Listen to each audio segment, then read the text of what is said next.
having issues taking your pallets apart? Well, this is the video for you. I will show 5 different methods and even a bonus one at the end. So stick around because it's an interesting method I've never done before. So we get started.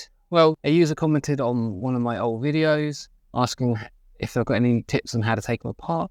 I thought this would be a great opportunity to show off the methods I use. The easiest and most tools that everyone has is a hammer and a crowbar. We'd normally just go in underneath the slat, hammer it in,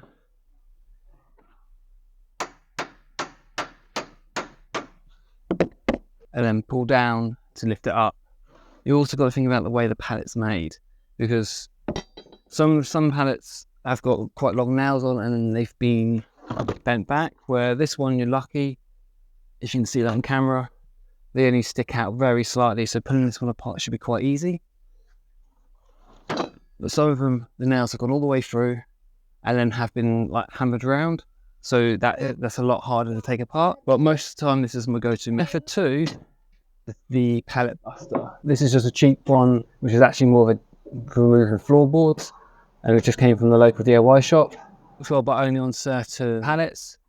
Because of the way they're made, quite often this either doesn't go under through the slat, it doesn't fit over Euro pallets. Just other versions of the pallet buster are made slightly better. I think the biggest problem with this one is because of the sort of like S shape it has in it. It causes splitting in the wood.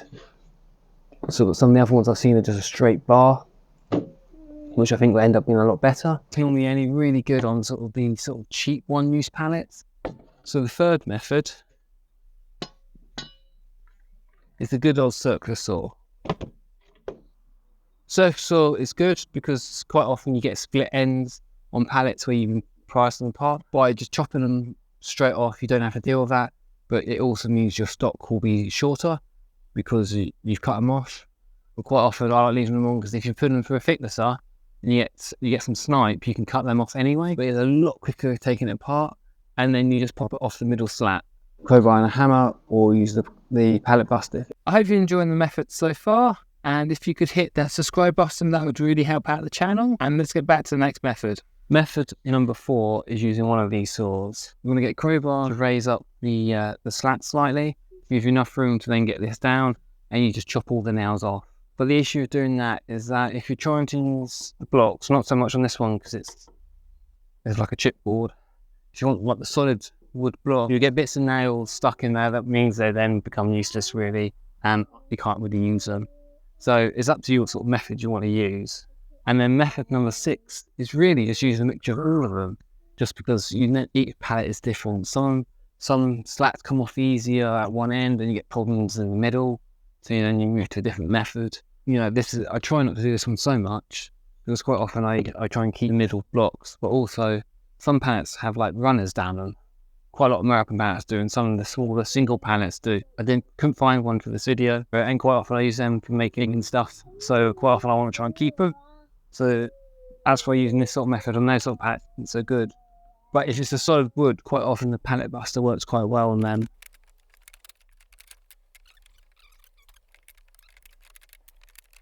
That is the issue you're going to find now. You get to these ender ones, because they go into the blocks, this becomes useless because you don't get the power on them. It'll just end up causing it to most likely snap and break. So that's where now you would then jump in and use the crowbar to get these last couple ones off, or the saw, or you use the crowbar to pry them up and then use the saw just to cut them straight and flat. But we'll crack on and carry on taking this apart. Because I keep feeling like that's just going to break. As you can see, that it will just snap if I try that. Might work better on this one. You can sort of, by giving it a push on it, you can sort of get a feel if it's going to snap or not. So this is where I would then get rid of the pallet buster, move to the crowbar.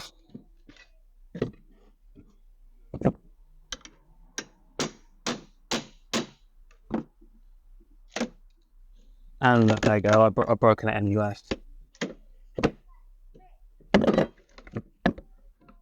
You should got this one, there's quite a lot of nails in it. There's actually 4 nails in here.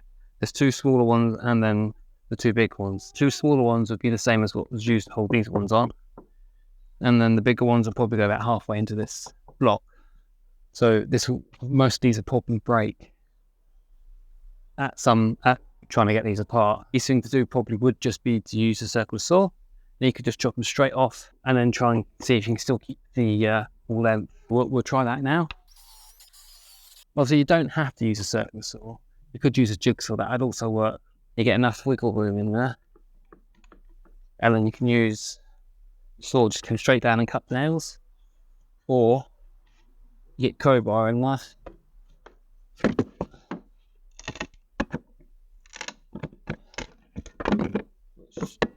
Did damage the wood slightly, but depending on what you're using this on, it probably won't matter too much. The problem is you want to try and use as much of the pallet as you can. Also, I've damaged this side. Use this. We get it in there like that, and just like that you cut them off. But obviously now you've got a couple cut nails in that. And you also got to make sure you remove them out of the wood as well. So you can see right here, there's two there.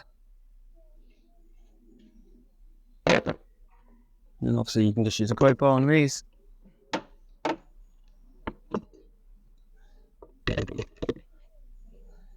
There, look.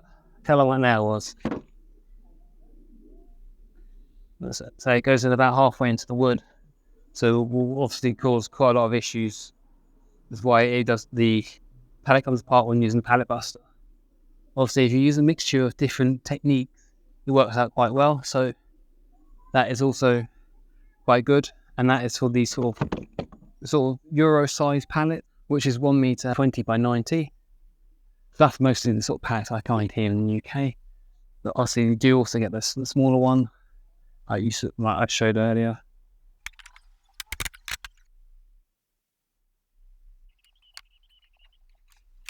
So I've never used that method before, and I think actually it works out quite well. So as you can see, I was quite surprised how easy it was to use this. That I would definitely be using this in the future. The thing you've got to remember is that you've got no way to know how this will come apart. This is obviously taking the weakest point when you put it under pressure. As you can see on both these ends, the block has come off at that point. Where this one, the block's come off on the middle. It's not the end of the world. You know, you could get a crowbar under there, prise it off, and you could put it in a vise, which should also help as well. Thank you for watching the video, and if you could let me know in the comments what method was your favourite, and if you'd ever used the card jack method before. I would definitely impressed with how it turned out, and I will see you in the next video. I have queued up a video right here that I think you will enjoy, and if you want to see what I do with the wood I harvested out of these pallets, then you hit the subscribe button that was right here to see what I build in my next video with the wood.